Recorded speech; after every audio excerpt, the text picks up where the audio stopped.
We need to understand permutations and combinations in order to be able to answer lots of different kinds of probability questions.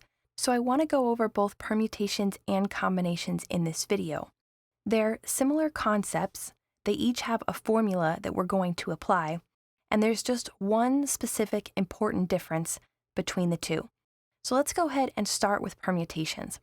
Now, we'll unpack this in a second, but the formula that we're going to use for permutations is n, p, k. So we have a little n and a little k, and a big P is equal to n factorial divided by quantity n minus k factorial. So here's what this really means. I have n choices, and I want to arrange k of them, which sounds kind of strange, but you'll get the idea if we look at a couple examples. So let's say, for instance, that I have 4 scoops of ice cream. So in this case, n will be equal to 4. I only want to eat 3 of the scoops, so that means k is going to be equal to 3. I have 4 options, I'm choosing 3 of them. And in this case, I care about the order in which I eat the scoops. Let's say my 4 scoops of ice cream are chocolate, strawberry, vanilla, and mint. I only want to eat 3 of the scoops, and I care about the order in which I eat the scoops. So here's what that means. Let's say, for instance, that the 3 scoops I choose to eat are chocolate, strawberry, and vanilla. I'm not going to eat the mint. I could eat those 3 flavors as chocolate, strawberry, vanilla,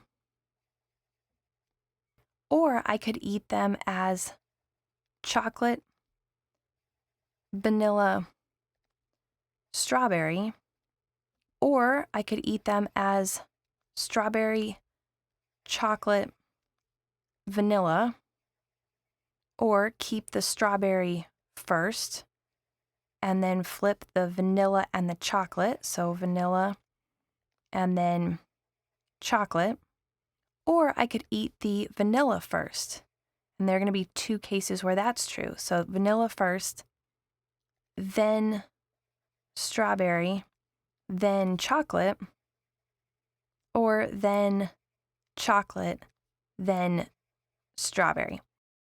So there are 1, 2, 3, 4, 5, 6 ways alone just to eat chocolate, strawberry, and vanilla, those 3 scoops.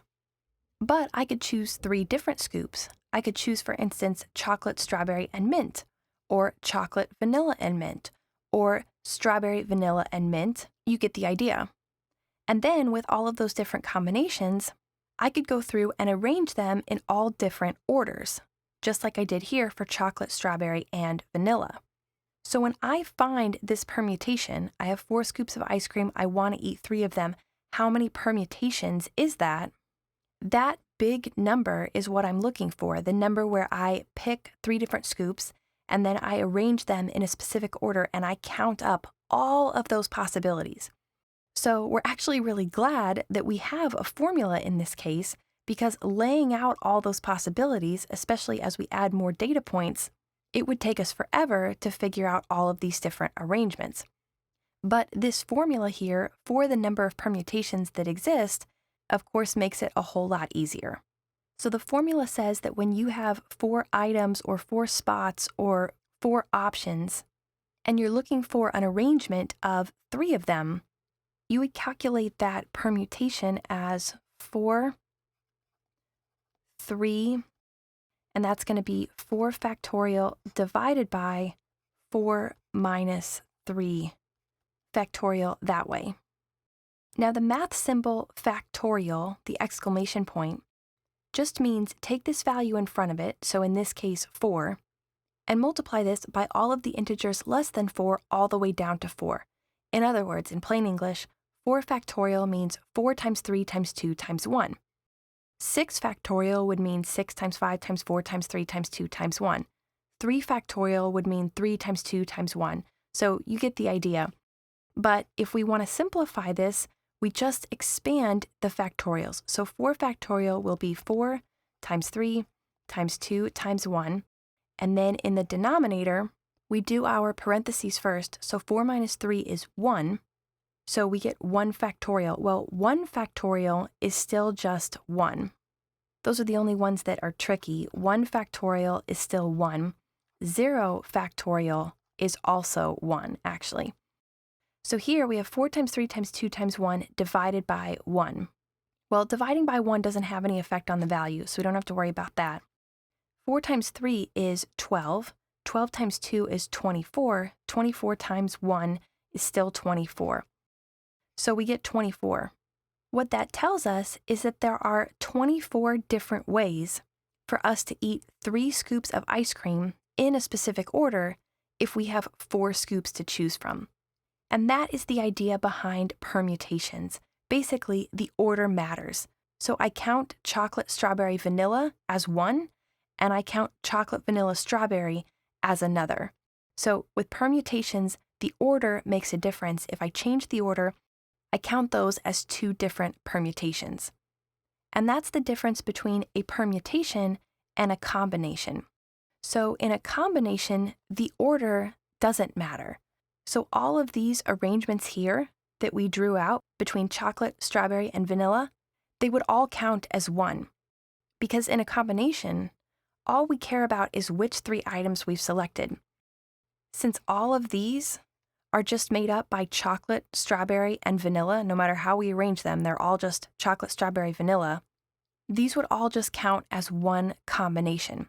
So your value for combinations will always be less than your value for permutations using the same scenario, because with a permutation, we care about the order in which we arrange our items, and with a combination, we don't. So the formula for the combination looks similar. Again, we have n, and then this time c for combination, and then our little k is equal to n factorial divided by k factorial times quantity n minus k factorial. So you'll notice it's exactly the same as the permutation formula, except for this single k factorial value in the denominator. Other than that, the formulas are identical. So let's take the same example with the ice cream. We still have the same 4 ice cream flavors. If we want to find all of the combinations that we can make with these 4 ice cream flavors, again, we're only looking at the 3 scoops that I can pick. So chocolate, strawberry, vanilla would be one combination. Chocolate, strawberry, mint would be another combination. Strawberry, vanilla, mint would be another combination. And all of those just count as 1. We don't then go pull them apart down here and figure out the order like we did with the combination. So here's what that looks like when we plug into the formula. This time we say 4 and then our big C for combination, 3 is equal to 4 factorial divided by, since k is 3, 3 factorial times 4 minus 3 factorial. And then just like with permutations, the easiest way to solve this is to expand each of the factorials. So the 4 factorial, again, will be 4 times 3 times 2 times 1. And then in the denominator, the 3 factorial will be 3 times 2 times 1. 4 minus 3 is 1. So here we'll get 1 factorial, but we know that 1 factorial is just equal to 1. So we multiply by 1 here to account for the quantity 4 minus 3 factorial. Then what we see here is that everything in the numerator is multiplied together, and everything in the denominator is multiplied together.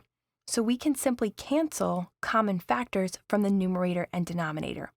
So our 3's will cancel, our 2's will cancel, our 1's will cancel, and then we're simply just left with 4 divided by 1, but 4 divided by 1 is just 4. So there are only 4 combinations that I can make when I have 4 scoops of ice cream. Remember how we said before that our value for combinations would always be less than our value for permutations, because again, with combinations, we don't care about the order. Even if we arrange things in a different order, it still just counts as 1 combination. because we only care about the different items that we're picking and pulling together. But with a permutation, we care both about the items that we pull together and the order in which we arrange them.